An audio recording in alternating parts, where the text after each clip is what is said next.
Tem muita gente que acha que a novidade é a coisa mais legal que existe, né? Só que se você parar pra pensar, tem mais conteúdo pra trás no passado do que tá por vir ainda. A gente tem muita história e tem coisas que com certeza você não fazia a menor ideia que existem. Coisas importantes e coisas bobas também, né? E é isso que eu vou te mostrar hoje, que você vai ficar maluco no Nerd Show.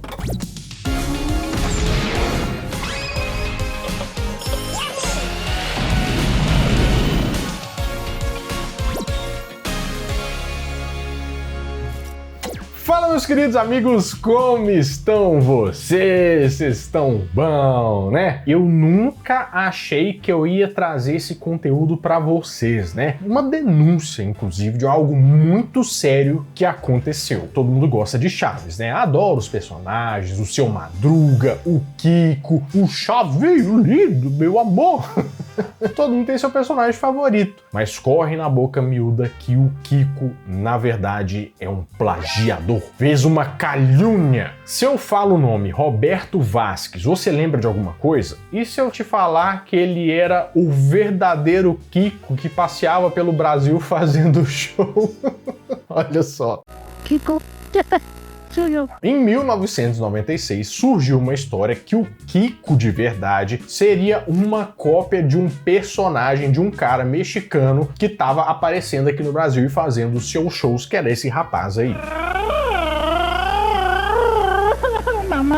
Que nasceu em 5 de novembro de 1944, dizia que era mexicano e que ele se formou em jornalismo, mas ele dizia muita coisa também, né? O que acontece? Esse cara ia nos programas de televisão todos falando que ele era o Kiko de verdade, que na verdade ele começou a fazer o papel do Kiko lá com o Roberto Bolanhos, mas aí ele depois do teste ele foi tirado e outro Kiko entrou no rolê. E que ele diz também que na verdade ele colocou, o nome dele era K-I-K-O, mas que eles tiveram que mudar lá porque ele tinha o registro desse nome e por isso que o Kiko de lá era Q-U-I-C-O. Uma criação, foi registro, foi todo K-I-K-O. Então, se o registro se encontra nos Estados Unidos, eu tenho que ir sacar uma cópia porque como é vitalício, tem que ir personalmente el que registrou. Uma história sem pé nem cabeça, mas ele adorava ir nos programas de televisão. E é engraçado como é que ele tem uma habilidade realmente incrível. Ele foi o criador mesmo, porque as bochechas infladas parecem originais. Que coisa, né? E era engraçado uma hora que a moça pede pra ele assim, então, você é original? Então, faz o que o Kiko faz, brinca com a bola pra gente um pouco. Vamos ligar a TV?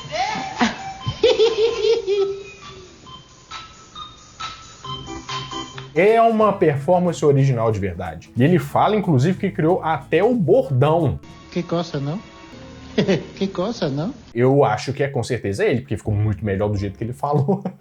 Parecendo que tava faltando oxigênio. Que coisa, não?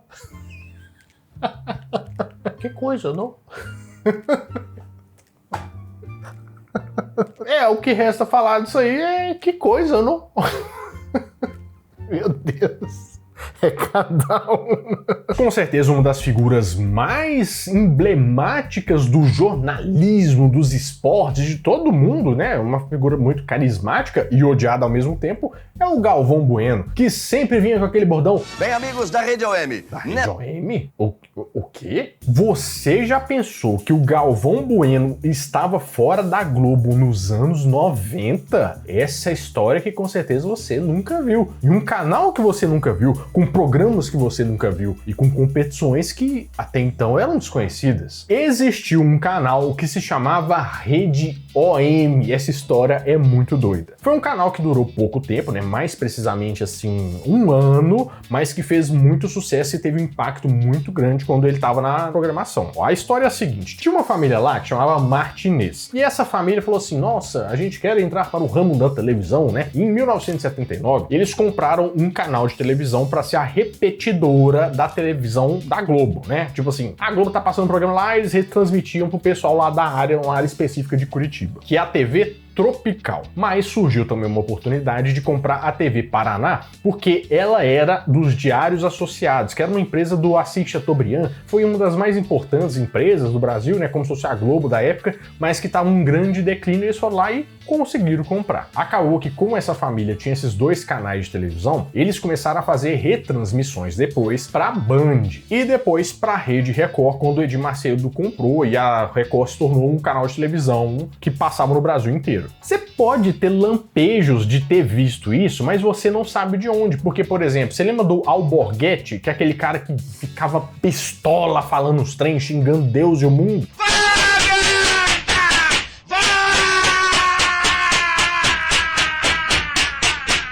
Ele tinha um programa na TV Tropical. E se você quer comprar o fogão mais barato do Brasil, aproveite as últimas unidades. Que, por acaso, tinha um repórter que viria a ser muito conhecido, que era o Ratinho. Nesse caso, batendo um papo com o Henrique Cristo. Henrique Cristo, por que tanta violência? Isso nem começou ainda. Mas só que em 1991 eles pensaram no plano de dominação brasileiro deles. Eles queriam fazer a transmissão da televisão deles ser em rede nacional. E eles fizeram esse pedido em 1991 para começar a programação em 1992, que inclusive foi a primeira televisão em rede nacional fora do eixo Rio e São Paulo, que era em Curitiba. Para isso eles precisavam de acordo com retransmissoras, que nem a Globo fazia, a Band fazia, né? E eles também faziam parte desse processo. E eles entraram em contato com a TV Gazeta, que fazia a retransmissão aqui para São Paulo. Outro pulo do gato também foi comprar uma televisão lá no Rio de Janeiro, que era a TV Corcovado, que até então fazia parte do grupo Silvio Santos. A Rede OM não foi um negócio pequeno não, apesar de você não ter ouvido falar. Foi um negócio gigantesco. Tanto é que quem que eles chamaram e tiraram da Globo para comandar o esporte? O próprio Galvão Bueno. Bem, amigos da Rede OM, nesta terça às 9h30 da noite no Morumbi, um jogo decisivo para o São Paulo pela Copa Libertadores de América. Eu fui ser sócio de uma rede de televisão, cara. Era um negócio que eu tinha 40 anos, sei lá, uma coisa assim, 40 e poucos anos. Aí surgiu aquilo. E o Boni me dizia, não vai. E eu fui. E essa é uma história muito interessante, porque caso você não acompanhe futebol, tá tudo certo, mas para quem sabe e entende um pouco de futebol, o campeonato mais forte que nós temos aqui no continente sul-americano é a Libertadores da América, né? Que nessa época não valia um tostão furado, ninguém queria saber desse campeonato, ninguém queria ver nada sobre isso, né? E a Rede OM resolveu fazer esse investimento junto com o Galvão Bueno para trazer esse campeonato e ser transmitido, que deu muito certo, porque a campanha de 1992 foi a campanha do time do São Paulo, do Tele Santana, que o pessoal ficou maluco com jogos, a qualidade e tudo mais, e começou a acompanhar bastante, tanto é que deu picos de audiência. Mas tinha outros programas também, por exemplo, o Ratinho ganhou um programa próprio na Rede OM. Você confere a linguagem que o povo gosta. Agora, em novo horário. O Celso Russomano tinha um programa que chamava Circuito Day and Night. Ele não fazia nada de consumidor, né? Na verdade, ele ficava dando indicação de filme em locadora. Um bom filme de aventura, desafiando os limites. Um filme com Michael Parent e Anthony Michel Hall. Ok, mas tudo bem. E tinha programa pra tudo quanto é gosto, programa jornalístico, umas vinhetas que alfinetavam os outros canais de televisão, porque, né, o pessoal entrou numa briga. A Rede OM não é uma ilha de fantasia mergulhada no mar das outras empresas. E até um programa que era uma zona. Uma zona completa onde não falta música, humor e muita animação. Zona Franca. Todo sábado, Paulo Silvino comanda a zona e espanta o baixo astral do seu fim de semana. Mas, do mesmo jeito que o meteoro apareceu, ele foi passando, indo embora. Falei assim, meu Deus, por que está indo tão cedo, né? É porque é o seguinte, ó, eu não sei se você se lembra, mas em 1992 estava acontecendo um próprio apocalipse aqui no Brasil com a coisa do impeachment do Collor, né? E tinha um cara que era chave nesse impeachment, que era o PC Farias. Só que a família Martins apareceu, né, relacionado ao PC Farias, disse que tinha um cheque lá da TV Corcovado, perdeu a confiança do pessoal, né? E as dívidas começaram a aumentar bastante. Acabou que o Galvão Bueno voltou para a Rede Globo, né? Porque ele viu que o negócio já estava meio que furado. Foram 10 meses. Eu deixei claro, tô indo embora daqui. Tive conversas, recebi propostas com todas as redes de televisão. Ele falou, eu vou voltar para minha casa mesmo. Aí, negociando com o Boni, ele falou, tá vendo? Quem mandou? Mas e voltei. Mas foi uma experiência válida. Eu não digo que foi um erro, não.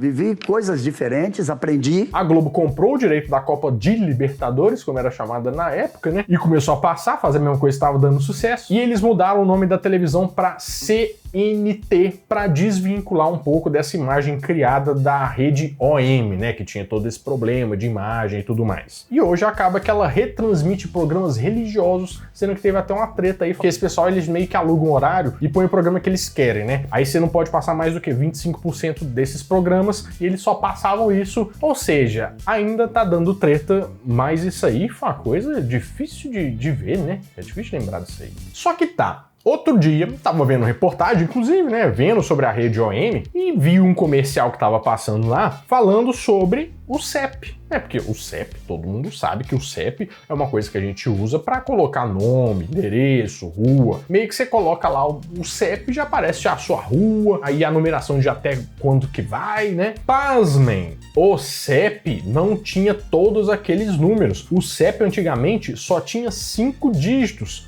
Olha só. Foi criado o CEP de 5 algarismos para agilizar a entrega de correspondência. Mas o país não parou de crescer. Por isso, o CEP agora tem 8 algarismos. Assim, alguns prédios podem até ter CEP exclusivo.